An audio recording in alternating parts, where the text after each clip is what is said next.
अस्सलाम वालेकुम दोस्तों, की हाल चाल है जनाब। तुसीं देखते पे हो अपना देश पंजाब टीवी ते मैं तुहाडा मेज़बान मोहम्मद नदीम खरल। सब तो पहले अपने चैनल को करना है सबसक्राइब ते बेल आइकन ते क्लिक करना है एक अच्छी ते बेहतरीन वीडियो दा नोटिफिकेशन हमेशा की तरह वीरां भरावां ते सज्जनां वास्ते जनाब हमेशा दे नीली ते बेहतरीन और नायाब हीरे अल्लाह दे फजलो करम नाल वीरां वास्ते हमेशा असीं लैके हाज़र होने।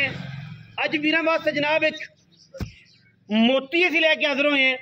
सतलुज बार दा पहलन जनाब कट्टी है, रुग रुग तो खूबसूरत थन लग्या होया है, पीढ़ियां ते पावे वर्गा लग्या होया है, पूरी वलैती झोटी है, पूरा मोती है, पूरी नीली बार दे विच फिर के वीरां वास्ते सफ़र करके वीरां वास्ते जनाब पंध करके मोती लभी दे ने। पहलन कट्टी पूरी और जनाब मुँह तो चार दंद कली मैं थल्लों नहीं परवान माशाल्लाह मैं सारी ही खूबसूरत है। मैं तो सिर भी कतरी कतरी, मैं दी लुक भी बड़ी प्यारी, मैं दियां हड्डियां डाका भी बड़ियां प्यारियां, बड़ी खूबसूरत ते बड़ी ही आला क्वालिटी का जनाब जानवर वीरां दी तवज्जो दा मरकज़ है। और माशाल्लाह वीर पूरी तसल्ली करनगे और वीरां नूं पूरे ही तसल्ली दे नाल इह वैरायटी वाला जानवर विखाना है इंशाअल्लाह। अल्लाह दे फजलो करम नाल लोकी गल्लां करदे ने नीली दियां कि जनाब मेरे को नीली दी मझ है, मेरे को नीली दी मझ है। अल्लाह दे फजलो करम नाल ये जी पहलन एडे अडरां वाली, एडियां क्वालिटियां वाली, एडे थणां वाली, एडी सिंगी वाली, एडी पुथी डाकां वाली और एडी नस्लजात वाली कोई वीर भरा किसे पासे किसे कोल होवे सानू दस्से कि जनाब मेरे को एडी खूबसूरत है। पहलन कट्टी हो के मैं नूं डाका अडियां खुड्डा पुट्ठा पूरी पंज कल्याण चारे पैर धोते ने और माशाल्लाह कोठे जेडी उच्ची मत्थे दे फुल्ली सूं सिर मैनू काठा च जोड़ के मोती रखे ने और माशाल्लाह बड़ा वलेती जानवर है अल्लाह दे फजलो करम नाल। रेड गोल्ड है, जेडे वीर कहंदे ने ब्लैक गोल्ड ये उन्हां वास्ते है। रेड गोल्ड समझदे ने जेडे बंदे उन्हां वास्ते है, हर बंदे वास्ते नहीं। शौक तुसीं करना है जरूर चोटी दा, लेकिन मैं दी एक एक चीज़ बिल्कुल सोने दी तारां ला के इसदा बदन बढ़ाया साइयां ने, मालिक ने सोने दी तारां ला के। ये जनाब बिल्कुल जनाब रेड गोल्ड है, थम्मा वर्गे सोहने पैर, घोड़ियां वर्गे सुंभ और माशाल्लाह धुन्नी कौली का किसी पासे कोई निशान नहीं। पहलन जनाब कट्टी अल्लाह के फजलो करम नाल वीरां वास्ते जनाब एक तोहफा है और तुहानूं पता है तोहफे तुहाडा वीर हमेशा ही लैके असीं हाज़र होने हैं। पिछे भी मैं दे कट्टी है, मैं आप भी कट्टी है, पहलन कट्टी है और माशाल्लाह किसी किस्म का कोई ऐब नहीं, किसी किस्म का ऐब नहीं। पूरे हुसन ने, पूरियां क्वालिटियां ने झोटी च और पूरी शौकीन है। ये सिर्फ शौकीना ने लैनी है, हर बंदे जनाब ना झोटी लैनी है, ना हर बंदे ने झोटी का पता है कि झोटी की की क्वालिटी है, झोटी का की खानदान है, झोटी की की नस्ल जात है। ये सारा कुछ उस्ताद जी वेखे साडे नाल लवा ले की चीज़ है, की गल है, की बात है। झोटी मुँह तो जनाब चार दंद है, अल्लाह के फजलो करम नाल पूरा क्वालिटी वाला जानवर है।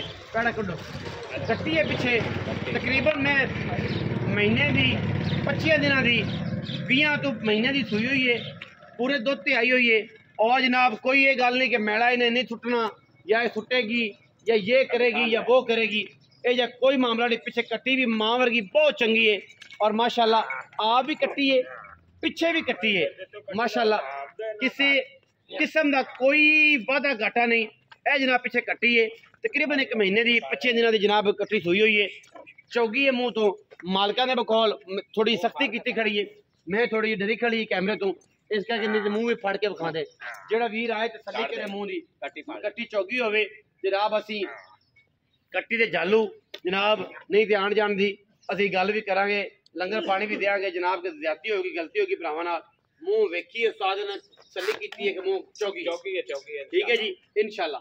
बाकी देखा नहीं कोई किसी किस्म का ऐब नहीं, सलियां तोरा फिजिकली रिपोर्ट चोटी की चेक करनी है, हुसन चेक करने ने, चोटी का नाज नखरे देखने ने, पिछे जनाब ये कट्टी है और माशाल्लाह पूरा वलैती इंतहा दा खूबसूरत और क्वालिटी वाला जानवर वीरां दी तवज्जो दा मरकज़ है माशाल्लाह। कोई ऐब नहीं, बिना ऐब तो माशाल्लाह। जेड़ा वीर शौक करे, जेड़ा वीर शौक करे इंशाअल्लाह उनके वास्ते जनाब तोहफा है और अल्लाह के फजलो करम ने ये तोहफे आम लगे अल्लाह ਸਾਰੀਆਂ ਗੱਲਾਂ ਤੇ ਮਾਲਕ ਨੇ ਕਰਨੀਆਂ ਨੇ। ਉਸਤਾਦ ਜੀ ਆਓ ਜੀ। ਇਹ ਦੀ ਕੁਆਲਿਟੀ, ਇਹ ਦੀ ਕਲਾਸ, ਮੈਂ ਦਾ ਖਾਨਦਾਨ ਹਜ਼ਾਰਾਂ ਮਈਆਂ ਵਿੱਚੋਂ ਕਦੇ ਜੇ ਮਈ ਜੰਮਦੀਆਂ ਨੇ ਔਰ ਪਹਿਲਣਾ ਇਹ ਜੀਆਂ। अस्सलाम वालेकुम जी। जी वासलाम। उस्ताद जी की हाल चाल? ठीक ठाक राजी। उस्ताद जनाब मार काले खां सियाल साहब जी भाईजान। खैर मेरे जी? बिल्कुल ठीक। सेहत तबीयत ठीक है जी बिल्कुल ठीक। पूरी कट्टी जी हाँ। मूंह तो 4 दिन दसते पे हो इंशाल्लाह 4 दंद ना होवे तो साडी ਤੁਹਾਡੀ इंशाल्लाह चौकी कट्टी है जी। हाँ जी। कितने दिन की सूई है सर? मैं देखो आपा लियांदी मुੱਲ। हाँ जी। मैं मेरे ख्याल नाल 20 ਤੋਂ 25 ਦਿਨਾਂ ਦੀ ਸੂਈ ਹੋਈ। तकरीबन? हाँ जी तकरीबन। ये ਤੁਹਾਡਾ ਆਈਡੀਆ ਹੈ ਕਿ ਤਕਰੀਬਨ 20 ਤੋਂ 25 ਦਿਨ जी बिल्कुल। ਮਹੀਨੇ ਹੀ ਸਮਝ ਲੈਣ। नहीं महीना नहीं। ਅੱਛਾ हाँ, 5-4 ਦਿਨ ਦਾ ਕਿਹੜਾ ਵਾਦਾ ਘੱਟ? हाँ जी। ਅੱਛਾ ਹੁਣ ਇਹ ਦੱਸੋ ਕਿ ਦਾਣਾ ਕਿੰਨੀਆਂ ਨੇ ਪੱਕੀਆਂ ਝੋਟੀ ਦੀਆਂ? दारा हाजिर मौके झोटी कोल 14 किलो ਸਾਰੀਆਂ सारियां। उठ का तो उठ दो ठीक है ਸਾਰੀਆਂ? सारियां। ਅੱਛਾ ਤੇ ਆਪਣਾ ਛੱਟਾ ਫੁਆਰਾ ਗੰਢ ਮਰੋੜੀ छट्टा फुआरा कार्ड मनोड़ी अपनी गारंटी। ਜ਼ਿੰਮੇਦਾਰੀ हाँ जी। ਜਿੱਥੇ ਮੈਂ ਥਾਣੇ ਇੱਥੇ ਪਸੰਦੀ ਹੈ जी इत्थे ही पसंद ਇੱਥੇ ਮੋਟਾ ਰੱਖ इत्थे ही। ਅੱਛਾ ਜੀ ਹੁਣ ਬਿਸਮਿਲ੍ਲਾ ਕਰਕੇ ਮੁੱਲ ਉਸਤਾਦ ਜੀ ਜਰਾ ਕੱਟੀ ਦਾ ਜਿਹੜੇ ਲੈ ਲੈਣੇ ਨੇ ਉਹ ਗੱਲ। ਵੇਖੋ ਨਾ ਮੁੱਲ ਕਰਨ ਨੂੰ ਤਾਂ ਜਿੰਨਾ ਮਰਜ਼ੀ ਕਰਾ ਲੈ। ਅੱਜ ਕੱਲ ਮਾਰਕੀਟ ਫਿਰ ਹਾਲਾਤ ਆਪਣੀ ਮੈਂ ਵੀ ਚੰਗੀ ਹੈ। ਹਾਂਜੀ ਬੰਦੇ ਤਾਰੀਫਾਂ ਬੜੀਆਂ ਕਰਦੇ ਨੇ ਇਹਦੀ ਨਾਸਾਂ ਵੇਖੋ ਜੀ ਇਹਦੀ ਫਲਾਣੀ ਸ਼ੈ ਫਿੰਨੀ ਹੈ ਜੀ ਇਹਦੀ ਫਲਾਣੀ ਸ਼ੈ ਹੀ ਹੈ ਹਰ ਜੀ। ਚੀਜ਼ ਦੀ ਪੂਰੀ ਹੈ ਮੈਚ। ਅੱਲਾਹ ਪਾਕ ਦੀ ਬਰਕਤ ਨਾਲ ਜਿਹੜੀ ਤਾਰੀਫ ਹੈ ਉਹ ਸਿਰਫ ਸੋਹਣੇ ਰੱਬ ਦੀ ਹੈ। 100 ਵਿੱਚੋਂ ਹਾਂਜੀ। 90 ਨੰਬਰ ਨੇ। हाँ जी ਇਹਦੀ इंशाल्लाह। 90 ਬਹੁਤ ਘੱਟ ਹੁੰਦੇ। ਤੇ ਜਿਹੜੇ ਬੇਲੀ ਆਪਣੇ ਭਰਾ ਵੇਖ ਸਨ ਤਾਰੀਫ ਉਹ ਆਪੇ ਕਰ ਸਨ। ਠੀਕ ਹੈ ਤੇ ਚੰਗਾ ਦਾ ਕਰ ਤੇ ਮੈਂ ਦਾ ਮੁੱਲ ਕਰਾ ਹੀ ਨਾ। ਸ਼ੌਕ ਨਾਲ ਕੋ ਪੁੱਛੇ ਆ ਸ਼ੌਕ ਨਾਲ ਪੁੱਛੇ ਤੇ ਕੋਈ ਲੈ ਲਵੇ, ਨਾ ਪੁੱਛੇ ਤੋਂ ਦਿਵਸ ਉਹਦੀ ਮਰਜ਼ੀ। ਲੋ ਜੀ ਉਸਤਾਦ ਜੀ ਕਹਿੰਦੇ ਨੇ ਕਿ ਸ਼ੌਕ ਜਨਾਬ ਜਿਹੜਾ ਬੰਦਾ ਸ਼ੌਕ ਨਾਲ ਲਵੇ ਉਹ ਜਨਾਬ ਮੈਂ ਇਹਨੂੰ ਫੋਨ ਤੇ ਪੁੱਛ ਲਵੇ ਮੁੱਲ ਕਰਾਉਣ ਨੂੰ। ਸ਼ਾਇਦ ਕਈ ਦੋਸਤਾਂ ਨੇ ਮੈਂ ਪਹਿਲੇ ਵੀ ਵੇਖੀ ਹੋਵੇ ਹਾਂਜੀ ਉਹਨਾਂ ਨੂੰ ਵੀ ਪਤਾ ਹੋਵੇ, ਲੇਕਿਨ ਅਸੀਂ ਸਾਡੀ ਇਹ ਕੋਸ਼ਿਸ਼ ਹੈ ਕਿ ਤੁਸੀਂ ਮੁੱਲ ਦੀ ਗੱਲ ਕਰੋ। ਐਵੇਂ ਨਹੀਂ ਗੱਲ ਬਣਨੀ ਤੁਸੀਂ ਆਂਦੇ ਜੋ ਕਿ ਪੁੱਤਰ ਜੰਮਣ ਦੇ ਨਾਂ ਤੇ ਰੱਖਣੇ ਪੈ। ਬਾਹਰ ਨਾ ਤਾਂ ਬਿਲਕੁਲ ਰੱਖਣਾ ਪਊਗਾ। ਰੱਖੋ ਜੀ ਨਾਂ। ਵੇਖੋ ਨਾ ਹਾਂਜੀ ਨਾ ਰੱਖਣ ਨੂੰ ਕੀ ਆਪਾਂ ਨੂੰ ਮੈਂ ਦਾ ਮੁੱਲ ਵੀ ਲੱਗਦਾ ਪਿਆ ਹੈ, ਇੱਥੇ ਵੀ ਲੱਗਦਾ ਪਿਆ ਹੈ। ਹਾਂਜੀ ਤੇ ਮੈਂ ਦਾ ਮੁੱਲ ਕਰਾਵੀਂ ਤੇ ਮੈਂ ਦਾ ਮੁੱਲ 10 ਲੱਖ ਨਾ ਯਾਰ ਉਹ ਗੱਲ ਕਰ ਜਿਹੜੀ ਅੱਗੇ ਵੀ ਜਾਨ ਨਾ ਚਾਹਨੀ ਵੇਖੀ ਏ ਸਾਰਾ ਜਾਨ ਨੇ ਵੇਖਿਆ। ਯਾਰ ਮੈਂ ਚੰਗੀ ਕਰਾਂ ਯਾਰ ਹੋ ਗਿਆ ਪੱਕੀ ਗੱਲ ਕਰ। ਲੋਹੇ ਰੰਗੀ ਲੋਏ ਹੁਣ ਮੈਂ ਜਿੰਦੇ 100 ਰੁਪਏ ਨਹੀਂ ਛੱਡਣਾ। ਦਵਾਨੀ ਨਾ ਚੱਲੀ 9.5 ਲੱਖ ਪੱਕੀਆਂ ਪੱਕੀਆਂ ਗੱਲਾਂ।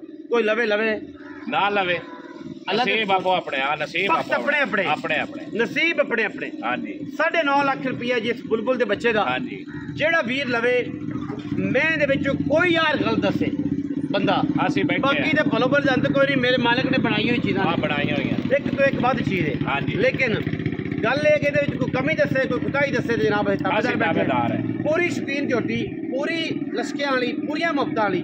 वीडियो अच्छी लगी वीडियो लाइक करना है शेयर करना है कमेंट करना है और अपनी राय ना सानू जरूर आगाह करना है। पाकिस्तान जिंदाबाद।